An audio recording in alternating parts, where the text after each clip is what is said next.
You know, everyone's talking about the teenagers and making them, them making decisions about guns. I don't want to minimize the importance of the opinions of teenagers. I think that some of them have the most innovative, ideas.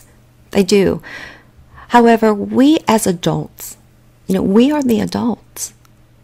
We have to be the ones to stand up in a room and tell them that we're going to take care of it. And then we need to take care of it. They're not the ones in charge. Allowing them to think that they're the ones in charge and that they're the ones that are going to make the rules is going to be a very bad, dangerous path to take. Very bad, And I can joke and throw a joke in there and say, okay, yeah, we can let them do it, just hide the Tide Pods. It's okay to joke and brush things off, but it's really a serious matter. I think it's a problem when kids feel the burden of the world. We forget that they're kids, and then we blame them. I don't think we should be blaming them. I don't. Yes, I think we should hold them responsible for their actions. Absolutely. That's what teaches responsibility. Being held accountable teaches that responsibility. It's with anything. Adults, same thing. People need to be able to have the freedom to make mistakes in order to learn from them. But whenever people don't learn from them and they keep making them, there has to be a second backup to that, okay? Well, usually the consequences are good enough. Usually. But they have to be just. They have to be constructive. They can't just be punitive. It goes back to our judicial system and how inequitable it is, as adults. Murder somebody in Texas, murder somebody in Maryland, murder somebody in Florida, or murder somebody in Nebraska, and you're going to have vastly different outcomes. I find the jury of peers to be laughable. When people say jury of peers, I think that's non-existent, especially today. The whole setup and structure of choosing a jury of peers is with the prosecution and defense attorneys being permitted to write people off the list who they don't want on there. They don't want that person on that jury because they know that it's not going to be favorable for their client. Because why? Because jury of peers is very subjective. It's very subjective. I think there has to be, across the board, national consistency with consequences. That's a must. Of course, you're not going to have that because that's going to not allow for a lot of the corruption that currently happens in judicial systems and judges and lawyers and so forth transpire. There's a lot of you scratch my back, I'll scratch yours. And that won't be able to be so, rampant if you had a strict coast-to-coast, unified code of law. I think that's important. I do. Treating children as their children, to be held accountable for their actions, yes. I told you I was going to be jumping around a lot. These are all the thoughts firing off, right? So when I was younger, I went to school with a kid who, he was a little weird. He was a little weird. Everyone's a little weird when they're 12 or 13, right? And it was 1987. Was it 87? I think it was 87. Coming home from school. And my friend's neighbor, this was before internet and cell phones and all that. Of course, we're not going to hear any news in school because they didn't exist then. But the neighbor was sitting on the porch and said, did you hear about, Donald Zoller? That was his name. I think I can say that. We're like, no, Well, he, chopped up his neighbors, I went to a Catholic school, so when you go to school with someone, and because I knew him, had met him in elementary school, when you go to school in your same class, it's 28 people the whole entire time. You get to know them very intimately over the course of several years.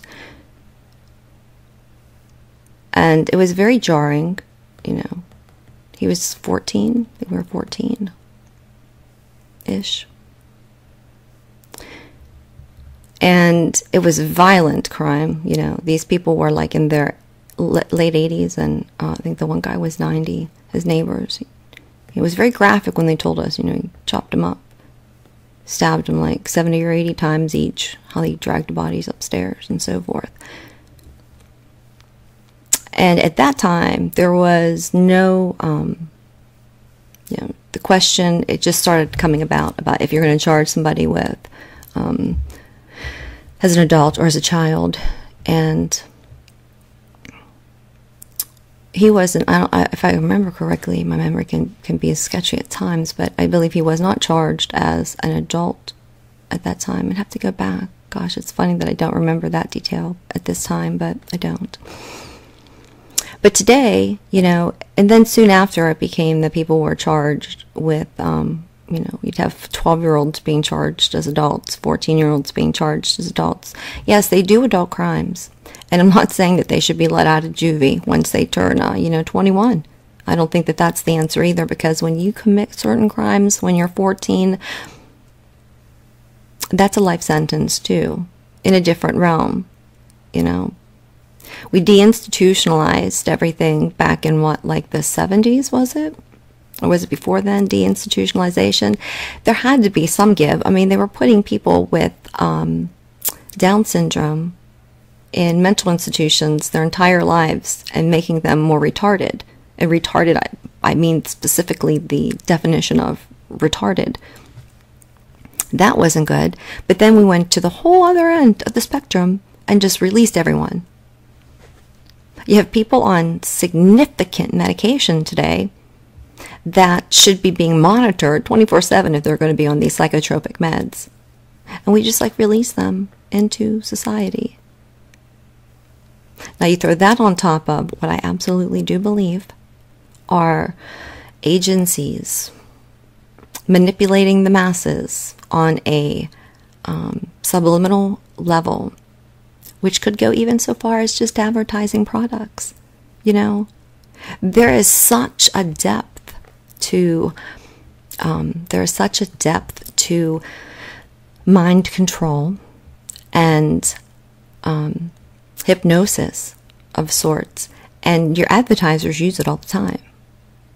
And when you have people that are in a position where they're kind of all foggy on drugs and so forth, it makes it that much easier to be able to shape and shift and mold, you know, that mind. It's just such a concoction of everything, you know, everything. I think it's dangerous. Not that meds are bad, though. I mean, completely. And it's not that all vaccinations are bad, completely. There has to be the middle ground. You know, some people will constantly berate those who they consider to be a centrist, who they think are sitting on the fence. They say stand for something or fall for everything. You know, I think that's just a bunch of bullshit talk, too. There is a middle ground. And in life, the yin and yang, the up and down, the left and right, the in and the out, everything is balanced, right, by its polar opposite. And where does that steadiness come in? And in the center. You know, you have to have one if you're going to have the other. It's a fucking bitch, isn't it? Especially when you're on the wrong end. So, I'm curious as to this was just jumping around. This is jumping around and just randomly blurting. This is what it is. I wonder how many people followed. Or are still even listening. Okay, that's it. I just wanted to post something out there because it's like the weekend.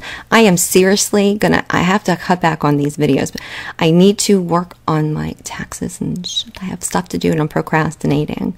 So it might be a minute before I throw another video out there because I really have got to do certain things and I'm putting them off. At any rate, I hope everybody has a great weekend. Stay safe and be kind to each other if you can. All right, bye.